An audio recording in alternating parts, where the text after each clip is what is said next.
NDA కూటమి అధికారంలోకి వస్తే ల్యాండ్ గ్రాబింగ్ యాక్ట్ ను రద్దు చేస్తామని జనసేన అధినేత పవన్ కళ్యాణ్ అన్నారు. అది ల్యాండ్ టైటిలింగ్ యాక్ట్ కాదని YS Jagan land grabbing act అని ఎద్దేవా చేశారు.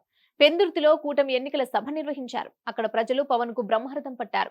అడుగడుగునా జననీరాజనాలు పలికారు. ఈ కార్యక్రమంలో అనకాపల్లి ఎంపీ అభ్యర్థి సీఎం రమేష్, పెందుర్తి అసెంబ్లీ అభ్యర్థి పంచకల్ల రమేష్ బాబు, పలువురు నాయకులు, కార్యకర్తలు పాల్గొన్నారు. కాగా ఈ సభలో సీఎం జగన్ వైసీపీ ప్రభుత్వంపై పవన్ కళ్యాణ్ తీవ్ర ఆగ్రహం వ్యక్తం చేశారు.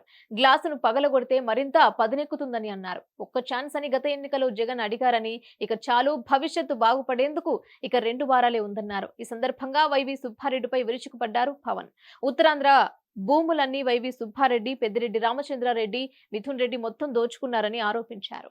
ల్యాండ్ మాఫియా కింగుగా వైవి సుబ్బారెడ్డి మారిపోయారని ఎద్దేవా చేశారు.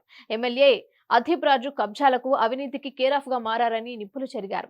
ప్రజలందరూ ఈ విషయాన్ని గ్రహించి వైసీపీని ఇంటికి పంపించాలని పిలుపునిచ్చారు. ఒక్కొక్కటిగా అవినీతి బయటపడుతుందని, ప్రజలు రోడ్లపైకి వచ్చి వైసీపీ నేతల చొక్కాలు పట్టుకోకపోతే ప్రయోజనం లేదన్నారు. ఉద్యోగాలు ఇవ్వలేదని, ఫీజు రీయింబర్స్మెంట్ లేదని, అలాంటప్పుడు వైసీపీకి ఓటు ఎందుకు వేయాలని ప్రశ్నించారు. అక్రమాలు చేసే జగన్ ప్రభుత్వాన్ని కూలదొద్దామని, ఎన్డీఏ కూటమిని ఈ ఎన్నికల్లో గెలిపించాలని కోరారు.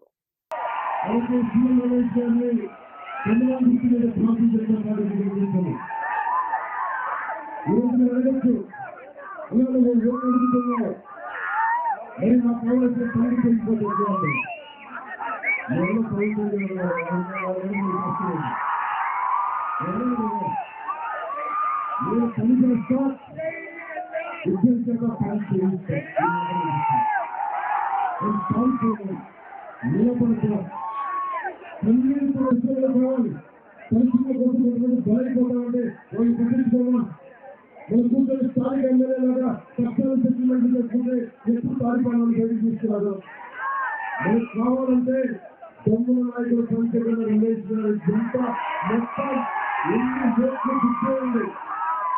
ఏ చిన్న కోసం పంచి గ్రామాల సమస్యలు కూడా నేను కూర్చొని మాట్లాడితే ఏ సమస్యకి పరిష్కారం దొరకకుండా ఉన్నది.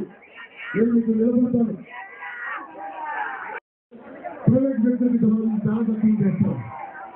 ఎవరు మాట్లాడతారని ఒక పంచగల రమేష్ గారు మాట్లాడలేదు, సీఎం రమేష్ గారు మాట్లాడారు. మీరు రోడ్ల మీదకి వచ్చి తొక్కా పట్టుకొని నడిపించకపోతే, మార్పు కోసం మీరు ముందు నడిపించకపోతే, ఎరుపు చందాలు ఎన్ని తువ్వాలు ఎన్ని విసిరేసినా ప్రయోజనం లేదు. నిలబడాలి, పోరాటం చేయాలి. రైతుల ప్రపంచ ప్రయోజనం ఏముంది? ఏడుకున్న 100 ఇంట్లో కూర్చుంటే ప్రయోజనం ఏముంది? ఏడు డబ్బులు కోట్లు సంపాదించిన ఇంట్లో కూర్చుంటే ప్రయోజనం ఏముంది? నిలబడాలి, ధైర్యంగా కూర్చోవాలి, అన్యాయంగా తిరగబడాలి. మీకు ఉద్యోగాలు ఇవ్వండి జగన్, అతనికి ఓటేస్తారా మీరు?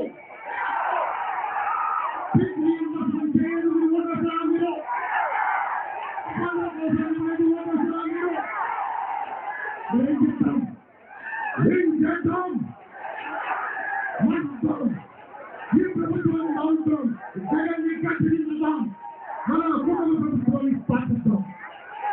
ఈ భవిష్యత్తు బంగారు భవిష్యత్తుకి